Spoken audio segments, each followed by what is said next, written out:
再来看花莲台东雨势落了真大，溪流拢涨起来，有上百个山区发布红色的土石流警报。台东的金峰乡嘉兰村因为溪水涨起来，村民昨规暗拢唔敢困。伫台东的沿海是出现真侪水流叉，拢塌伫富港渔港，嘛影响到离岛的交通船、甲渔船的出入。县政府是表示讲，下晡会派大型的机械去拼来清出航道。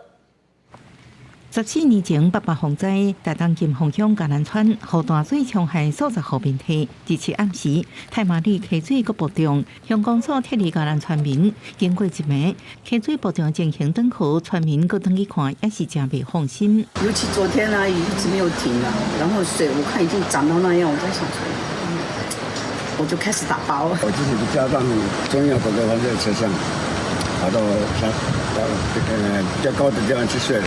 风台期间，花东山区路不好，花莲县到溪乡清水步路落落去的石头，互连外道路断去。县府紧急宣布清水步路停班停课。花东各大溪流继续暴涨，山顶真侪树仔冲入海内。台东县南回地区海面拢是水流叉，有数十公里，拢流到台东富港渔港，塌伫航道，渔民正着急烦恼风台过后影响出海作业。县府讲，下晡客户清商会开始清理。渔民甲客轮拢会往外钓啊，会架到机器海啊。港区里面的数量应该预计大概1天到1天半会处理完。